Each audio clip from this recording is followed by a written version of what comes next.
Hello mga sisi ko! Ngayong araw na to ay pupunta kami sa Daranac Falls, Tanay Rizal.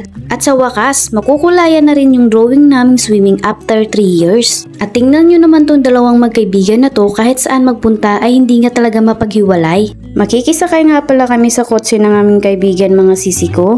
Mag-aambagan na lang kami pang gas. Alas 5 pa nga lang ng madaling araw, bebiyahe na kami pa Daranac.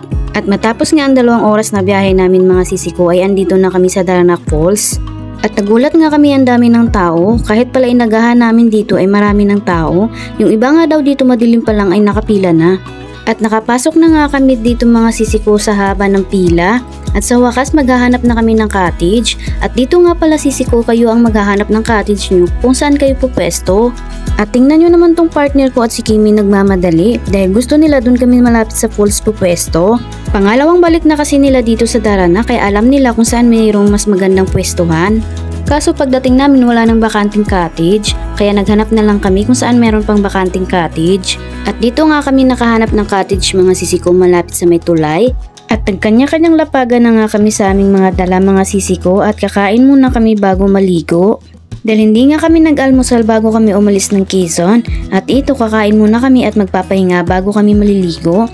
Tamang kwentuhan lang habang kumakain at itong Disney princess namin tamang kaway lang.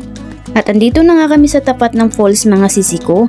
Tamang tanaw lang muna bago maligo. At konti pa nga lang yung naliligo at di pa ganun kadami. Ito na nga kami mga sisi ko, nakalublob na kami sa tubig. Nag-arkila nga pala kami ng salbabida, 50 isa. Dahil sobrang lalim nga ng tubig dito mga sisi ko, kaya kailangan namin magkaroon ng salbabida.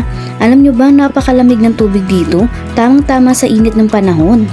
Alas 8 pa nga lang ng umaga sisi ko, nakikita nyo na ay napakainit din ng panahon. Kaya andito kami sa malapit ng falls dahil magpipicture kami. Alam nyo naman hindi matatapos ang swimming pag walang picture na naganap. Pagkatapos nga namin magpicture mga sisi ko, andito kami sa lilim nagtatago. Dahil tanghaling tapat na nga at nararamdaman na namin ng init ng araw. Yung tipong nag-i-enjoy kayo sa swimming pero ayaw nyong mainitan. Aahon nga muna kami mga sisi ko dahil magpicture kami na background ang falls. At gusto rin nilang mag-try mag-dive. At unang nga nakaahon sa amin mga sisi ko ay si Nancy. Buti na nga lang andito ang kapatid ni Kimi para alalayan kami sa pag-akyat. Nagkatuwaan pa nga kami dito dahil hirap na hirap kaming umakyat, lalo na at nadadala kami sa tubig. At eto na nga ako mga sisi ko. At eto na nga sila mga sisi ko, tatalo na sila. Ang una nga tumalon ay si Nancy.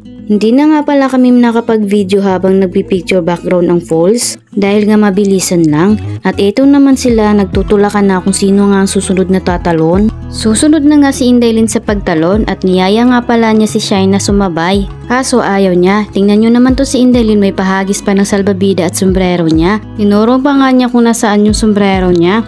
At ito niyaya nga niya si Shine na tumalon na rin. Kaso ayaw talaga ni Shine. Kaya si Inday na lang. Kaso inabutan na rin siya ng panginig ng tuhod niya. Dahil nga nanginginig pa ang mga tuhod nila kaya yung partner ko na lang yung sumunod tumalon. Nakakatuwa nga dito mga sisi ko, pati yung mga nanonood ay todo suporta sa'yo. Nakisigaw at nakibilang na rin. At tingnan nyo naman tong dalawa mga sisi ko ay hindi pa rin makatalon-talon. Malulubat na nga tong cellphone ni Nancy at hindi ko na sila mabidyohan sa pagtalon nila. Naging famous na nga sila dito mga sisi ko dahil inaabangan ng mga tao yung pagtalon nila. Todo support pa nga yung ibang tao dito sa pagtalon nila. At ito nga sila mga sisi ko, tamang antay lang sa dalawa na makatalon. Grabe na nga sigawan at suporta ng mga tao dito na makatalon sila dahil sila na nga lang yung inaabangan na tumalon. Kaya habang inaantay nilang tumalon yung dalawa, tamang lublub lang muna sila sa tubig. Ito na nga kami mga sisi ko, singilan time na, walang uuwi na hindi makapagbayad ng ambag. Hindi na nga pala ako nakapag-video kanina mga sisi ko dahil lubat na nga tong cellphone ni Nancy. At ito kami mga sisi ko, nagre-ready na sa aming pag-uwi. Hanggang dito na nga lang yung video ko mga sisi ko at maraming salamat sa inyong panunood mga sisi ko. Hanggang sa muli!